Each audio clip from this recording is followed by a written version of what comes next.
Students, आज हम discuss करने वाले हैं टाइप्स ऑफ यूनिट सेल में। जो यूनिट सेल आपने पढ़ी अभी तक, वो आपने ये जाना कि जो यूनिट सेल है हमारी, वो कैरेक्टराइज की गई थी 6 पैरामीटर्स। आपके 3 एजेस उसमें पाई गई थी और एजेस के बीच में जो एंगल था वो पाया गया था। मतलब आप देखते क्या हो कि अगर मैं यहाँ पे कोई यूनिट सेल अगर बनाऊँ तो इस यूनिट सेल में आप क्या बताओगे कि यहाँ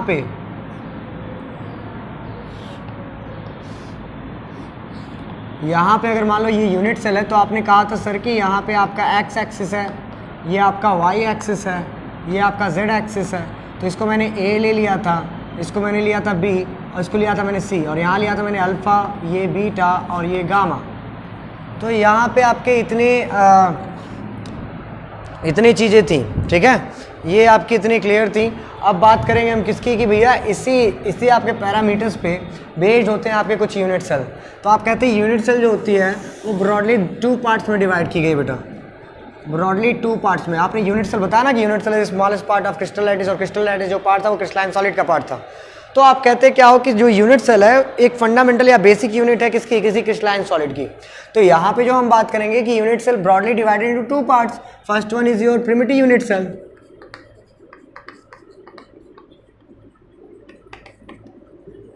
primitive unit cell, primitive unit cell को आप सिंपल यूनिट सेल भी बोलते हो, सिंपल यूनिट सेल। और इस सिंपल यूनिट सेल में आप बताते क्या हो कि इस सिंपल यूनिट सेल एक्चुअली हमें क्रिस्टल का स्ट्रक्चर देती है, गिव्स क्रिस्टल स्ट्रक्चर।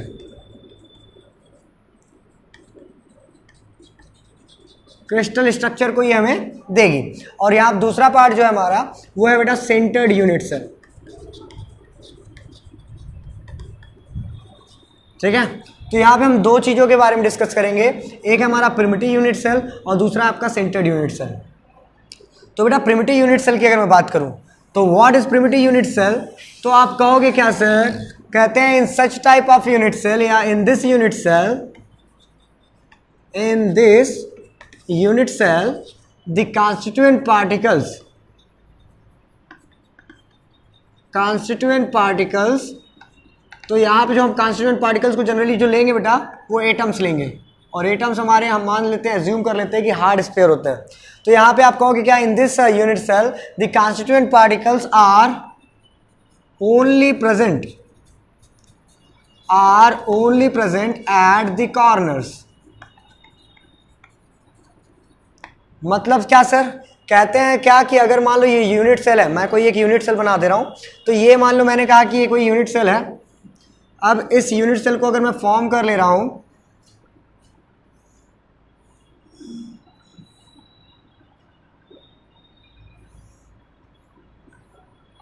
तो देखोगे क्या, इस यूनिट सेल को अगर आप देखोगे तो इस यूनिट सेल में आप बताओगे क्या कि इसमें जो आपके कांस्टिट्यूएंट पार्टिकल होंगे वो सिर्फ और सिर्फ किस पे प्रेजेंट होंगे, सिर्फ और सिर्फ कॉर्नर्स पे प्रेजेंट होंगे, सिर्फ और सिर्फ किस पे, कॉर्नर्स पे प्रेजेंट होंगे। और आप बताते क्या हैं, कहते हैं क्या कि यहाँ पे सिर्फ और सिर्फ क्या, corners present. So you can say that in primitive unit cell the constituent particles are only present at the corners. That means what, such like this, only at the corners. But बेटा आप बताओगे क्या इन primitive unit cell जो है हमें crystal का structure बताता है, it tells us about the structure of crystal. तो आप बताओगे क्या, यहाँ पे देखो जैसे ये क्यूबिक है, उसी तरीके से बहुत सारे होते हैं। तो आप बताओगे क्या, there are 7 basic crystal structure. First one is your cubic, second one is your tetragonal, next one is your आर्थोरॉम्बिक,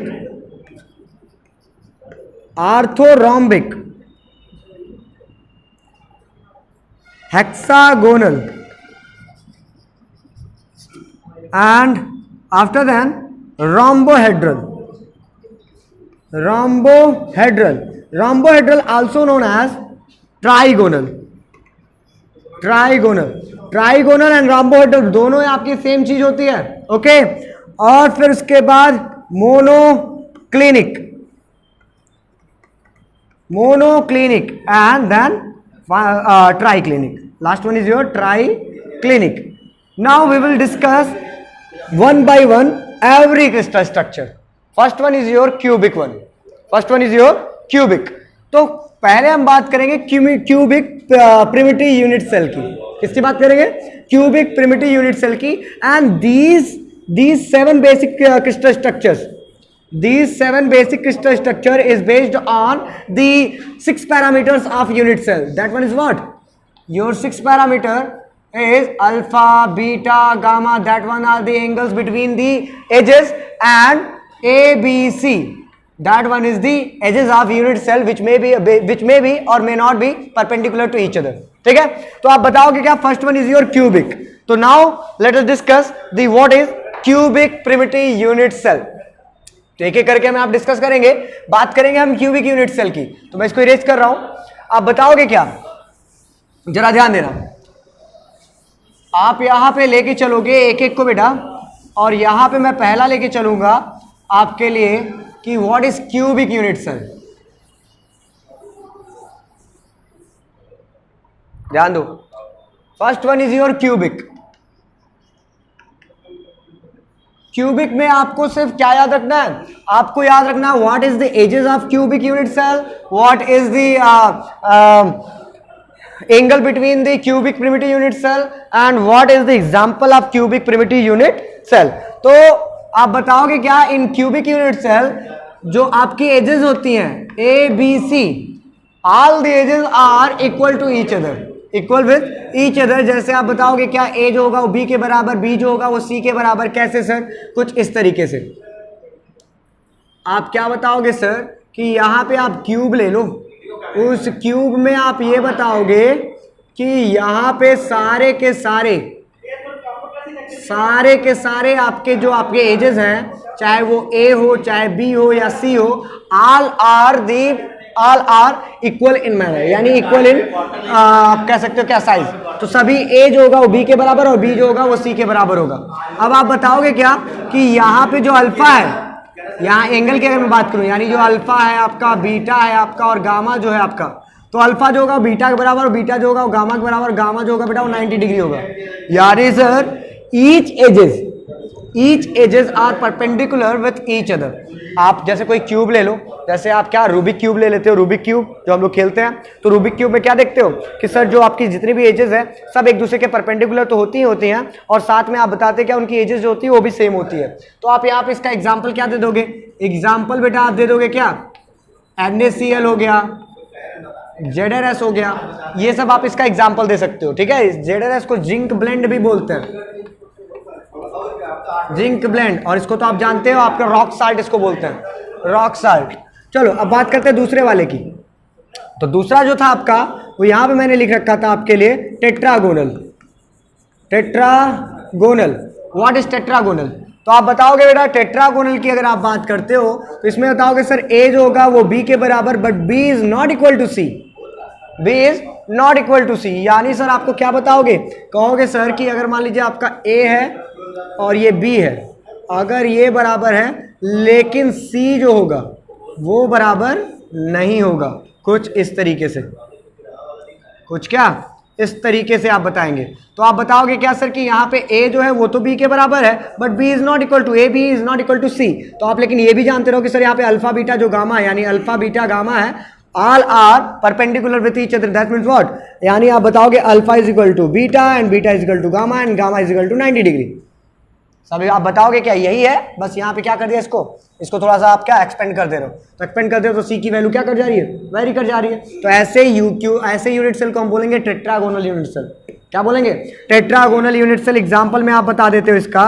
example में आप बता दोगे टाइटेनियम ऑक्साइड, टिन ऑक्साइड, ये सब. ठीक है? ये एग्जांपल बता देंगे. अब बात करेंगे बेटा थर्ड वन की.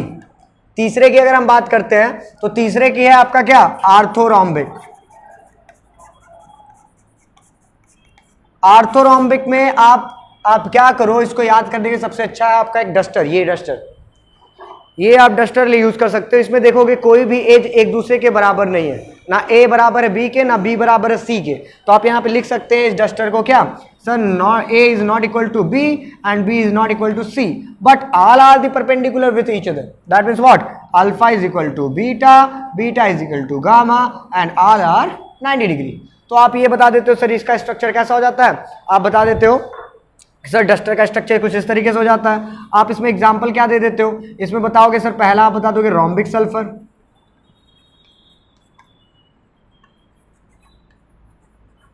रोम्बिक सल्फर, और क्या बता सकते हो एग्जांपल इसमें आप बता सकते हो एग्जांपल बेरियम सल्फेट BSO4, और भी एग्जांपल बता सकते हो KNO3, बहुत सारे एग्जांपल है। तो आप ये आर्थोरोम्बिक के स्ट्रक्चर में बता सकते हो, ये किसमें बता सकते हो, आर्थोरोम्बिक के स्ट्रक्चर में बता सकते हो। आर्थोरोम्बिक के स्ट्रक्चर अगर आप बताओगे तो इसमें ना A बराबर होगा B के, ना B बराबर होगा C के, और ना ही C बराबर होगा, कुछ डस्टर वाला स्ट्रक्चर बना लो। डस्टर क्या, आप ब्रिक ले लो, कोई ईंट ले लो, ईंट भी कैसा शेप का होता है, यही आर्थोरोम्बिक ही होता है, ठीक है। इसमें A नहीं होता है B के बराबर, B नहीं होता है C के बराबर, C नहीं होता है C, बस A B C एक दूसरे के बराबर नहीं होते और सभी परपेंडिकुलर होते हैं, ये जानते रहो। अच्छा, अब आप बात करोगे किसकी, अब आप बात करते हो नेक्स्ट वन की। तो नेक्स्ट वन में क्या बताओगे, यानी आर्थोरोम्बिक के बाद आप बताते हो हेक्सागोनल।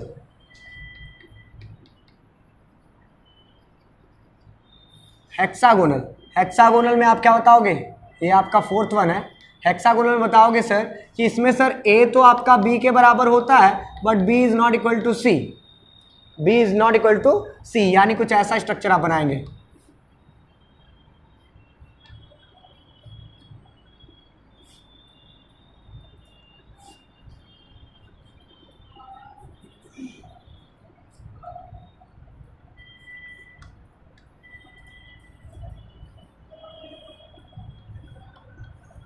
कुछ ऐसा, यानी हेक्सागोनल स्ट्रक्चर।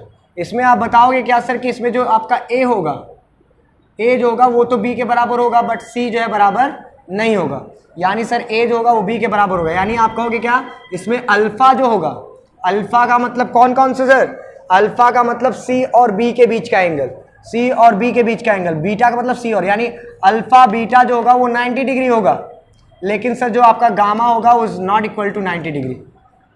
इसमें गामा जो होगा वो ये देखो, गामा का मतलब क्या, गामा का मतलब है आपका B और A के बीच में, तो B और A के बीच, यानी ये वाला एंगल 90 नहीं होगा बेटा, ये वाला एंगल 90 नहीं होगा। तो ऐसे एग्जांपल आपने देखे थे सर ग्रेफाइट में, किसमें देखा था आपने, ग्रेफाइट में देखा था। ग्रेफाइट के साथ साथ ही और क्या बता सकते हैं आप, एक ग्रेफाइट हो गया, एक आपका ZnO जिंक ऑक्साइड भी बता सकते हो। तो ये एग्जांपल हो जाते हैं किसके, हेक्सागोनल के। अब बात करेंगे फिफ्थ वन की। Fifth one is your what, rhombohedral. Rhombohedral की अगर आप बात करते हैं, या ट्राइगोनल भी बोलते हैं आप इसको, तो इसमें जानते रहो कि इसमें जो एजेस होंगी बेटा, इसमें जो एजेस होंगी वो A B के बराबर नहीं और B जो होगा वो C के बराबर नहीं, A जो होगा वो B के बराबर नहीं और C जो होगा यानी B जो होगा वो C के बराबर नहीं, ये आप बता देंगे। और इसमें ये भी जानते रहो कि सर जो इसमें अल्फा होगा और जो बीटा होगा और जो गामा होगा, इसमें जो आपका क्या अल्फा बीटा गामा होगा, इसमें आपका क्या जो आप अल्फा, तो इसमें जो एंगल आप बताओगे कि सर जो इसमें अल्फा बीटा या गामा जो भी होगा आपका वो 90 डिग्री नहीं होगा, यानी कुछ भी हो सकता है बट 90 नहीं होगा। यानी अगर मैं इसका स्ट्रक्चर बनाऊँ तो स्ट्रक्चर थोड़ा सा कॉम्प्लेक्स बनेगा, तो आपको याद करें, वो स्ट्रक्चर आपको कहीं याद करने की जरूरत नहीं पड़ती, स्ट्रक्चर आपको कहीं नहीं पूछा जाएगा, आपसे ये 3-6 पैरामीटर पूछे जाते हैं कि आपके अल्फा बीटा गामा क्या होंगे, ABC क्या होगा किसी भी क्रिस्टल स्ट्रक्चर के लिए, तो आप ये बता देते हैं। यानी आपका अल्फा ABC जो होगा वो आपके नॉट इक्वल होगा और आपका अल्फा बीटा गामा जो होगा वो आपके क्या नॉट इक्वल होगा किसके, 90 के। NCERT में आपके लिखा हुआ है, तो आप उसका स्ट्रक्चर एक बार देख लीजिएगा। एग्जाम्पल आप इसका क्या बता दोगे, रोम्बोहेड्रल अगर आपका एग्जाम्पल आ जाता है बेटा, तो इसमें आप क्या बता देते हो, जैसे कैल्साइट, कैल्साइट का मतलब कैल्शियम कार्बोनेट ले सकते हैं, और सिनेबार, सिनेबार का मतलब आप HgS ले सकते हैं, मर्क्यूरस सल्फाइड। तो आप ये जानते रहो। अब यहाँ पे क्या बताओगे, अब यहाँ पे क्या बताओगे भैया, यहाँ पे आपका 6-1 जो है वो 6-1 है आपका मोनोक्लिनिक। मोनोक्लिनिक, मोनोक्लिनिक के लिए आप ये बता दोगे कि sir A is not equal to B and B is not equal to C, ठीक है। लेकिन ये भी जानते रहना कि सर इसमें जो अल्फा होता है वो गामा जो होता है वो तो 90 डिग्री हो सकते हैं, लेकिन जो बीटा होता है is not equal to 90 degree, is not equal to 90 degree. तो ये आप जानते रहिए। इसका एग्जाम्पल क्या बता दोगे बेटा, इसका एग्जाम्पल आप बता सकते हैं monoclinic sulphur. Monoclinic sulphur, sulphur भी दो तरीके का स्ट्रक्चर रखता है, एक मोनोक्लिनिक एक रोम्बिक। तो मैं पढ़ाऊंगा जब सल्फर पढ़ाऊंगा तो मोनोक्लिनिक सल्फर। और क्या बता सकते हैं, एक आप बता सकते हो सोडियम सल्फेट डेकाहाइड्रेट, यानी Na2SO4 इंटू 10H2O, ये आप बता सकते हो। अब एक चीज आपका लास्ट वन बचता है जो वो है 7th वाला, जो आप बताओगे ट्राई क्लिनिक। ट्राई क्लिनिक के लिए अगर आप बात करते हो तो इसमें भी आपके क्या ए जो होगा not equal to B and B is not equal to C, और इसमें आपका अल्फा जो होगा not equal to beta and beta is not equal to gamma and gamma is not equal to 90। तो ये जानते रहो, ठीक है, इसमें कोई भी चीज कुछ भी किसी की इक्वल नहीं होती। तो आप ट्राई क्लिनिक में क्या एग्जांपल बताओगे, एग्जांपल आप बता दो कि जैसे आपने कहा सर एग्जांपल में K2Cr2O7 पोटेशियम डाइक्रोमेट, ठीक है, कॉपर सल्फेट पेंटाहाइड्रेट जो आपके लैब में रखा होता है, copper sulphate pentahydrate blue colour का जो होता है, तो ये आप बता सकते हैं क्या एग्जांपल। तो इन 7 बेसिक क्रिस्टल स्ट्रक्चर में से आपका कोई एक आ जाएगा, कोई एक आ सकता है बेटा, आपके एग्जाम में भी आ सकता है, आपके कॉम्पिटिटिव एग्जामिनेशन में भी पूछा जाता है, तो इसमें से कोई ना एक कोई क्वेश्चन आ जाता है, ये इसी के बेसिस पे दे देते हैं, ठीक है। तो इसको याद करके रखिएगा, अगले टर्म में हम दूसरे वाले की बात करेंगे जो कि है centred unit cell. Okay, thank you.